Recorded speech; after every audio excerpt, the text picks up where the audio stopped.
வணக்கம் தலைவா, அனைவருக்கும் இனிய வணக்கம். இன்றைக்கி நாம் இந்த வீடியோவில் எதை பற்றி பார்க்க போகிறோம் அப்படின்னு பார்த்திங்கன்னா, தமிழ்நாடு சீருடை பணியாளர் காவலருக்கு உண்டான ஃபைனலான ரிசல்ட்டை பற்றி தான் இந்த வீடியோவில் முழுமையாக நாம் இப்போ பார்க்குறோங்க. ஸோ நம்ம சேனலை நீங்கள் முதல் முறையாக பார்க்குறீங்க அப்படின்னா ஒரு சப்ஸ்கிரைப் அண்ட் பெல்லை மட்டும் கிளிக் பண்ணி வச்சுக்கோங்க. நம்ம சேனலில் வர அப்டேட்ஸ் எல்லாமே மிஸ் பண்ணாமல் இருக்க இது ரொம்ப அவசியம். ஸோ டிஎன்யூஎஸ்ஆர்பியுடைய பிசி எக்ஸாம் 2023. ஸோ ஆல்ரெடி பார்த்திங்கன்னா என்ன சார் 2023க்கு உண்டான எக்ஸாம் இன்னுமா ரிசல்ட் வெளியிடல அப்படின்ட்டு நிறைய பேர் கோரிக்கை வச்சுருக்கீங்க. ஸோ உங்களுடைய கோரிக்கைகளை ஏற்று ரிசல்ட்டையும் விரைவில் பப்ளிஷ் பண்ண போகிறாங்க. அதை பேஸ் பண்ணுற கட் ஆஃப் என்னவா இருக்கும் அப்படின்றத நான் உங்களுக்கு கிளியர் கட்டாக எக்ஸ்பிளைன் பண்ணுறேன். ஸோ பிசி 2023 கட் ஆஃப் மதிப்பெண்கள் கீழே கொடுக்கப்பட்டது. ஸோ 2022 பிசி எக்ஸாமுடைய வேக்கன்சிஸ் 3552 பேர் இருந்தாங்க. ஸோ 23 3359 பேர் இருக்காங்க. ஸோ வருங்காலங்களில் வேக்கன்சிஸ் மறுபரிசீலனை செய்வதற்கும் அதிகப்படியான வாய்ப்புகள் இருக்குது. ஹையஸ்ட் மார்க்கு 70, லோயஸ்ட் மார்க்கு 26லேருந்து 38 கூட அவங்க ஃபிசிக்கல் டெஸ்ட்டுக்கு தயாராகலாம்.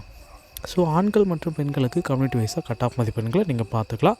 So cut off PC OC கேட்டகரியை பொறுத்த வரைக்கும் ஆண்களுக்கு 58 மதிப்பெண்கள் வருவதற்கு வாய்ப்பு இருக்குது. அதுவே பெண்களாக இருந்தால் 52. ஸோ பிசி கேட்டகரிக்கும் அதே தான், 58 ஆண்களுக்கு, பெண்களுக்கு 56லேருந்து 58 வரைக்கும் இருக்க வாய்ப்புகள் இருக்குது. எம்பிசி மற்றும் டிஎன்சி இந்த கேட்டகரி பார்த்திங்கன்னா 56லேருந்தே ஸ்டார்ட் ஆகும். 56, 57 மற்றும் 58 இது பார்த்திங்கன்னா ஆண்கள் பிரிவுக்கு ஏற்ற மாதிரி இருக்கும். அதுவே பெண்கள் பிரிவுக்கு 56.5லேருந்து 57.5 வரைக்கும் இருப்பதற்கு வாய்ப்புகள் அதிகம். அடுத்து பிசி முஸ்லீம் கேட்டகரி நம்ம பார்க்கலாம். இது பார்த்திங்கன்னா ஆண்களுக்கு 45லேருந்து ஸ்டார்ட் ஆகும். 48.5 வரைக்கும் முடிகிறதுக்கு வாய்ப்புகள் இருக்குது. அதே மாதிரி பெண்களுக்கு 45 ஸ்டார்ட் ஆகும், 47 முடிஞ்சிடும். ஓகேங்களா? ஸோ இதற்கு உண்டான அப்டேட்டும் இதில் நீங்கள் செக் பண்ணிக்கலாம். ஸோ அடுத்து எஸ்சி கேட்டகரியை நம்ம பார்க்கலாம். ஆண்களுக்கு 56 ஸ்டார்ட் ஆகும், 58 வரைக்கும் போகிறதுக்கு வாய்ப்பு இருக்குது. பெண்களுக்கும் 56லேருந்து 57 முடிஞ்சிடும். அடுத்து எஸ்சிஏ கேட்டகரி நம்ம பார்க்கலாம். இது பார்த்திங்கன்னா டோட்டலாக ஒரே மதிப்பெண்கள் தான் இருக்கும். எஸ்டி மற்றும் எஸ்டிஏ இது ஒரே மதிப்பெண்கள் தான், 56 தாங்க.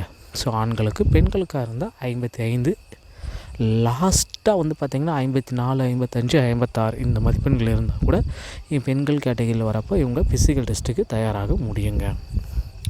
அடுத்து PWD, ex-servicemen, transgender, destitute, widow இந்த மாதிரி கேட்டகரியில் நீங்கள் வரீங்க அப்படின்னா உங்களுக்கு மதிப்பெண்கள் 10 மதிப்பெண்கள் தாராளமாக குறைச்சிருவாங்க ஹையஸ்ட்லேருந்து.